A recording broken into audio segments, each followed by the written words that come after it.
স্বাগত জানাচ্ছি আমি খালেদ মহিউদ্দিন। জনাব মির্জা ফখরুল ইসলাম আলমগীর নামেই যার পরিচয়। আমাদের সাথে আরো থাকছেন বাংলাদেশের সাবেক স্বরাষ্ট্রমন্ত্রী এবং আওয়ামী লীগের শীর্ষ নেতা আসাদুজ্জামান খান কমাল। আমরা তার সঙ্গে কথা বলবো এই মুহূর্তে। পুলিশকে আপনারা দেখেছেন সিরাজগঞ্জে একটি থানায় 13 জন পুলিশকে পিটিয়ে মেরেছে। ছাত্ররা কি পুলিশকে মেরেছে? আপনার যাত্রাবাড়িতে মানে পুলিশকে মেরে মানে মাথা নিচে দিয়ে পা উপরে ঝুলিয়ে রেখেছে, এগুলিকে ছাত্ররা করেছে? এই সমস্ত সবগুলি মানে যদি প্রশ্ন সামনে আনেন, এই সমস্ত হত্যার আন্দোলন ছাত্ররা কোনোদিন করেনি। ছাত্ররা মানে তাদের অধ্যয়নের জন্যই, তাদের চাকরির সুযোগের জন্য কোটা সিস্টেমের কথা বলেছিল। সেটা যখন শেষ হয়ে গিয়েছে তখন ছাত্ররা অনেক মানে সরে গিয়েছিল, কিন্তু তাদেরকে জোর করে এই আন্দোলনে নিয়ে আসা হয়েছিল। কার বিচার করতে? বঙ্গবন্ধুর কন্যা, যিনি বাংলাদেশটাকে পাল্টে দিয়েছেন, বদলে দিয়েছেন। পার ক্যাপিটা ইনকাম যেখানে $700 ছিল সেখান থেকে 3000-এর কাছাকাছি নিয়ে গিয়েছেন, যিনি বদলে দিয়েছেন বাংলাদেশকে, তার বিচার করবো? আরো একটু যদি পিছনে ফিরে চান, এই কারা এরা বিচার করবো? আপনি এই যে মানে 5ই আগস্টের পরে যারা ক্ষমতায় বসলো, একটা মেটিকুলাস ডিজাইন, যেটা নাকি সরকার প্রধান আমেরিকা যে বললেন যে এটা এমনি এমনি হয়নি, এটা আমরা কয়েক বছর ধরে প্ল্যান করে মেটিকুলাস ডিজাইন করে আমরা এই মানে আন্দোলনটা করেছি। আপনারা দেখেছেন এই আন্দোলনের প্রথম ছিল ছাত্ররা তাদের কোটা বিরোধী আন্দোলন শুরু করেছিল। মাননীয় প্রধানমন্ত্রী বলছেন যে আমাদের কোটাই বাতিল করে দেওয়া হলো, কোনো কোটাই থাকবে না। আন্দোলন সেখানেই শেষ হয়ে যাওয়ার কথা ছিল, কিন্তু আন্দোলন শেষ হয়নি। সেখানে সেই আন্দোলনটাকে আরো বেগবান করে আরো মানে যে সমস্ত মানে রাজনৈতিক দল আমাদের স্বাধীনতা যুদ্ধের বিপক্ষে ছিল, যারা নাকি পাকিস্তান বাহিনী, যাদের বিরুদ্ধে আমরা যুদ্ধ করেছিলাম, পাকিস্তানি বাহিনীর সহযোগিতা করেছিল, রাজাকার বাহিনী তৈরি করে, আলবদর বাহিনী তৈরি করে আমাদের গ্রামের পর গ্রাম পুড়িয়ে দিয়েছিল, কোটিখানিক লোকের বসত বাড়ি মানে ত্যাগ করতে বাধ্য হয়েছিল। তারা বন্ধু প্রতিম দেশ ভারতে আশ্রয় নিয়েছিল, ভারত সরকার তাদের আশ্রয় দিয়েছিলেন। আমাদের মুক্তিযুদ্ধে চলাকালীন আমাদের সর্ব ধরনের সহযোগিতা ভারত সরকার দিয়েছিলেন, এবং ভারতের 15,000 সোলজার এই স্বাধীনতার জন্য আত্মত্যাগ করেছেন। তাদের রক্তে রঞ্জিত বাংলাদেশের 30 লক্ষ লোকের রঞ্জিত এই বাংলাদেশ, সেই বাংলাদেশের যারা স্বাধীনতা নিয়ে আসলেন বঙ্গবন্ধু, তার কন্যা, যিনি নাকি আমি আগেই বললাম বাংলাদেশকে বদলে দিচ্ছেন, তারকে ফাঁসি দেওয়ার জন্য এই কোর্ট তৈরি করেছেন। আরো যদি ডিটেলে যান, 19 বার তাকে হত্যার চেষ্টা হয়েছিল। হত্যার চেষ্টাগুলি কেন হয়েছিল? যে তারা বুঝতে পেরেছিল যে বঙ্গবন্ধুর আরেকজন যে রয়ে গেছে, মানে উত্তরসূরি, যার ধমনীতে বঙ্গবন্ধুর রক্ত প্রবাহিত হচ্ছে, তাকে শেষ না করা পর্যন্ত আওয়ামী লীগকে শেষ করা যাবে না। তাকে শেষ না করা পর্যন্ত এই মুক্তিকামী বাংলাদেশ, মুক্তিযুদ্ধের চেতনার বাংলাদেশকে শেষ করবে। আমরা সেই জন্যই আজকে দেখলাম, যেহেতু তারা 19 বার ফেল করেছে, এইবার মেটিকুলাস ডিজাইনের মাধ্যমে সব কিছু একটা প্রেসক্রিপশনের মাধ্যমে তার নামে আন্তর্জাতিক কোর্টে মামলা করলেন। কেন? মানব অধিকার ক্ষুণ্ণ করেছেন তিনি, মানব অধিকার লঙ্ঘন করেছেন তিনি, হত্যা করেছেন। আমাদের সময় আমরা এই কোর্টটি তৈরি করেছিলাম, যারা নাকি যুদ্ধ অপরাধী ছিল, যারা মানে লক্ষ লক্ষ মানুষকে হত্যা করেছিল। আমি একটি উদাহরণ সবসময় দিয়ে থাকি। এক চুপ নগরে পাকিস্তান বর্বর বাহিনী 3 দিনে 22,000 লোককে হত্যা করেছে।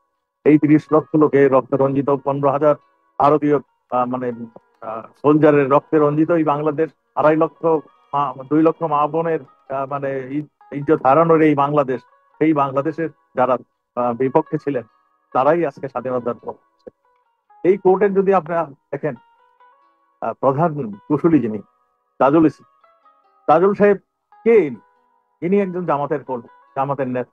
তিনি ওই যুদ্ধ অপরাধের যখন নাকি ট্রায়াল হচ্ছিল এই কোর্ট, সেই কোর্টে তিনি কিন্তু প্রধান মানে এই কুশলী হিসাবে, তাদের জন্যই এই গোলাম আজম আমাদের সেই মানে যারা নাকি রাজাকার বাহিনীর স্রষ্টা ছিলেন, তাদের জন্যই তারা এই কোর্ট মানে সেই কোর্টের আজকে তিনি প্রধান কৌশলী।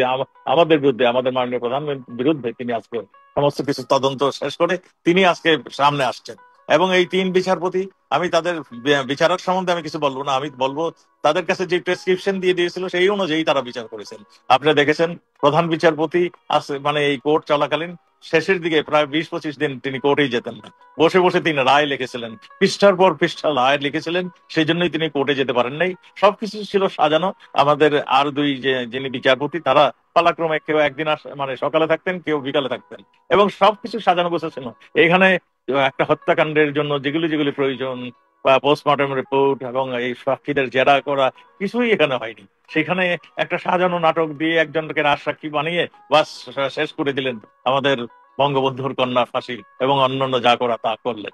এইটা দেশের জনগণ মেনে নেবে না। আমি সেই জন্যই বলছি যে এইটা মানে আমাদের একটা হাসির খোরাক, একটা দুঃখের কথা এবং হাসির খোরাক সৃষ্টি হয়েছে। এবং তারা আজকে যারা এখানে বসে আছেন তারা সবকিছু জামাত দ্বারা নিয়ন্ত্রিত হচ্ছেন। সেই জন্যই যে পাকিস্তানের প্রধান বলেছিলেন তারা 71-এ প্রতিশোধ দিলেন, সেই কোর্ট তাদের নকশায় সেই কোর্ট, কাজেই এই কোর্ট একটা রায় দিবে, এই দেশের জনগণ সেটা মেনে নেবে। আপনি শুধু এইটা নয়, তিনি আরেক ভিডিওতে দেখেন প্রধান বিচারপতির সঙ্গে আলাপচারিতায় বলছেন, একজন বিচারপতি তাকে বলছেন আপনি তো তাকে ডিফেন্ড করেন, এটা তো আমার করতেই হবে, নাহলে কেমনে হবে, এই বলে আসছেন। এই এই এই ভদ্রলোক আমাদের জামাত ঘরানার একজন উকিল, এবং সে মানে জামাতের একজন কর্মী, তিনি জামাতের একজন নেতা, এটা সবাই জানে। সেই জন্যই তার মধ্যে এর চেয়ে বেশি কি বের হবে, কারণ তিনি কোনো কিছু শুধুই বলেছেন ওনারা নির্দোষ, এরপরে তার যে একটা প্রচেষ্টা সেখানে থাকার কথা সেইটা হয়তো আপনারাও লক্ষ্য করেননি। এটার এটা তো প্রচেষ্টা নিলেই কি না নিলেই কি, এখানে তো কোনো আইন তোয়াক্কা না করে মানে এটা করেছে এই দেশে কিনা তারই চেষ্টা চালাচ্ছে। প্রধানমন্ত্রী দেশ ছেড়েছেন কেন? সেই সময় আমি যদি এটা বলি, আমাদের একটা ষড়যন্ত্র যেটা হয়েছিল, অনেকেরই আমাদের অনেক কিছু আমাদের ফেইলিউর ছিল। আমরা যদি আরেকটু মানে কথা বলি, তাহলে দেখবেন আমাদের সেনাবাহিনী তার সঠিক কাজটি করেননি। আমাদের অন্যান্য যে সমস্ত বাহিনী ছিল তারা সঠিক ইনফরমেশনটা দেয়নি। এইগুলির পরেও মানে প্রধানমন্ত্রী দেখলেন যে যেহেতু উনি উনি হলেন এই দেশের মানুষের জন্য কাঁদেন, তার মানে তার বাবা মা আপনি জানেন 15ই আগস্টে তার বংশের সবাইকে শেষ করে দিয়েছিলেন, শুধু তিনি এবং তার ছোট বোন বেঁচে ছিলেন। এবং তিনি আর কোনো হত্যা হোক, আর কোনো রক্ত ঝরুক, এটা তিনি চাননি। সেই জন্যই তিনি মানে ক্ষমতার থেকে সরে গিয়ে তিনি ভারতে যে চলে আসলেন, এইটার কারণেই যাতে আর রক্ত ঝরানো বন্ধ হয়। তা আমরা দেখলাম রক্ত ঝরানো তো বন্ধ হয়নি, আরো বেড়েছে। আমাদের নেতা কর্মীদের বাড়িঘর দখল হয়েছে, লুটতরাজ হয়েছে, ব্যবসা বাণিজ্য প্রতিষ্ঠান দখল হয়ে গেছে, এবং আমাদের নেতা কর্মীদেরকে খুন করে মেরে ফেলা হয়েছে, বীভৎস হয়ে মেরেছে। এবং আমাদের প্রায় আজকে 30,000-এর মতন নেতা কর্মী আমাদের জেলখানায়, আমাদের 150 জন এমপি মন্ত্রী আমাদের জেলখানায়। এই জন্যই মানে মাননীয় প্রধানমন্ত্রীর উদ্দেশ্য ছিল যাতে আর খুন না হয়, আর যাতে রক্ত না ঝরে, সেই জন্য তিনি দেশ ত্যাগ করেছিলেন। আর আমার কথা বলেন, আমি প্রায় 1 মাস 1.5 মাস ওখানে ছিলাম, আমি দেখলাম জুডিশিয়ারি সিস্টেম একদম ধ্বংস করে দিয়েছে।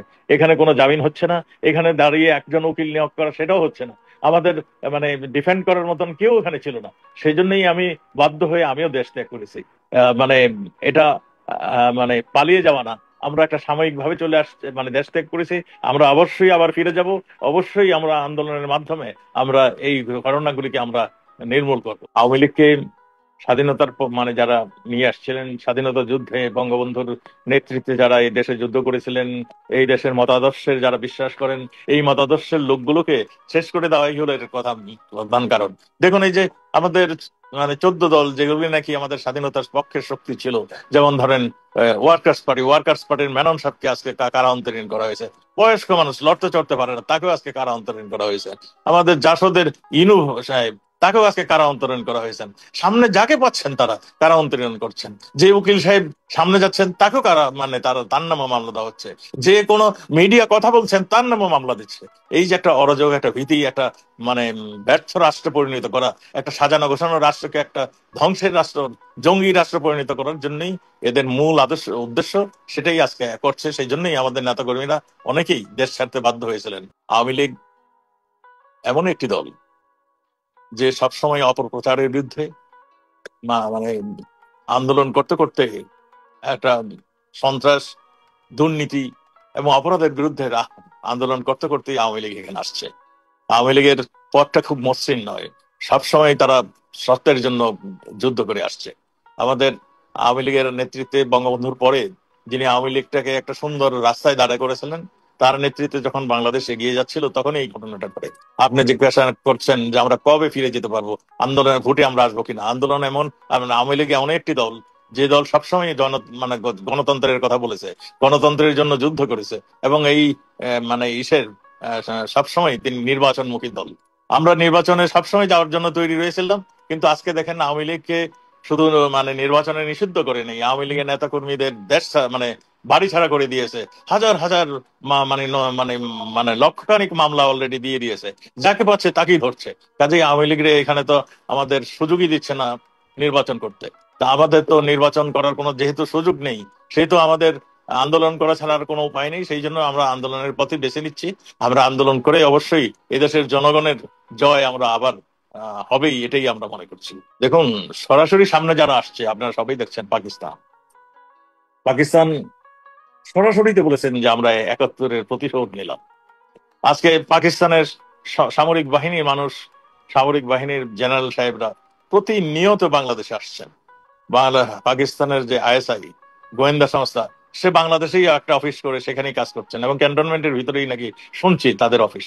আপনারা তাহলে এটা তো স্পষ্ট যে পাকিস্তান জেকে বসেছে, পাকিস্তানের যারা সহযোগিতা করেছিল মুক্তি লিবারেশন ওয়ারে, তাদের দ্বারাই আজকে দেশ নিয়ন্ত্রিত হচ্ছে। কাজেই এটা স্পষ্ট যে পাকিস্তান অবশ্যই ফ্রন্টে ছিল। তার পিছনে কারা ছিল এটা আপনারা নিজেরাই বিশ্লেষণ করলেই আপনারা মানে বুঝতে পারবেন, বলতে পারবেন। আমি এই বিষয়ে কোনো কথা বলতে চাই না। আমাদের নেত্রীও অনেকবার খোলাসা করে বলেছেন। আমি শুধু এইটুকুই বলবো, ফ্রন্টে ছিল পাকিস্তান এবং পিছনে আরো শক্তি ছিল, যেগুলি আমি তাদের পক্ষে আর কি, তাদের সম্বন্ধে আমি আর কিছু বলতে চাই না এই মুহূর্তে। দেখুন, সেন্ট মার্টিন দ্বীপটা এমনই এক দ্বীপ যেটা কৌশলগত কারণে অনেকেরই নজর ছিল। আপনি যারা যে মার্কিন যুক্তরাষ্ট্রের কথা বললেন, তাদেরও একটা এই ছিল। আমাদের মাননীয় প্রধানমন্ত্রী তো বলেই দিয়েছেন যে আমি যদি সেন্ট মার্টিন, চট্টগ্রাম পোর্ট আহ ছেড়ে দিতাম, তাহলে হয়তো আমি অনেক দিন থাকতে পারতাম, জনগণের সেবা করতে পারতাম। আজকে দেখেছেন উনি আজকে এই অবৈধ সরকার মানে চট্টগ্রাম পোর্ট এবং অন্যান্য পোর্ট মানে পাকাপোক্ত ভাবে বিদেশিদের হাতে ছেড়ে দিয়েছে। এগুলিও মানে আজকে উদাহরণ হয়ে দাঁড়িয়েছে। আমি আপনাকে একটা কথা বলি, আমাদের প্রধানমন্ত্রীর নেতৃত্বে আমরা কি ফলো করেছি? আমরা জিরো করাপশন এগেস্টে, টেরোরিস্টদের এগেস্টে আমরা জিরো টলারেন্স নীতি ফলো করেছি। আমরা খুব স্পষ্ট করে জানিয়ে দিয়েছিলাম যে আমাদের 1 ইঞ্চি জমিও আমরা কোনো বিচ্ছিন্নতাবাদী, কোনো টেরোরিস্টদের আস্তানা হতে দেবো না। এবং আমাদের 1 ইঞ্চি জমিতে বসে অন্য দেশে যে মানে টেরোরিস্ট অ্যাক্টিভিটিস করবে, বিচ্ছিন্নতাবাদীর মদত দেবে, সেইগুলো আমরা হতে দেবো না। আজকে আপনি বলছেন যে পাকিস্তানের মদত আছে কিনা, এই জঙ্গি দেশ হিসাবে পাকিস্তান অলরেডি মানে স্বীকৃত হয়ে গিয়েছে। সেটা আপনারা দেখেছেন, লস্কর ই তৈয়বা বলে অনেক অনেক ধরনের মানে জঙ্গি সংগঠন পাকিস্তানে রয়েছে। এবং শুধু তাই নয়, বাংলাদেশও বেশ কিছু জঙ্গি সংগঠনের মানে আস্তানা গড়ে উঠেছিল। আমাদের মাননীয় প্রধানমন্ত্রীর নেতৃত্বে এই সমস্ত আস্তানা আমরা গুড়িয়ে দিয়েছি, সমস্তগুলির আমরা জেলখানায় ভরে রেখেছিলাম। সেই জেলখানার থেকে তাদের বের করে নিয়ে এই সরকার বের করে নিয়ে তাদের ছেড়ে দিয়ে, তারা আজকে বিভিন্ন জায়গায় তারা আস্তানা গেড়ে আবার নিজস্ব একদম সদর্পে তারা প্রকাশ্যে তারা তাদের অফিস চালিয়ে এবং তাদের মতাদর্শের লোককে একত্রিত করছে। তারা আবার বাহিনী তৈরি করছে, বিরুদ্ধে যুদ্ধ করবে। এটা শুধু বাংলাদেশ না, এটা মানে যেখানেই তাদের প্রয়োজন সেখানেই তারা নিয়ে যাবে। এই জন্যই তারা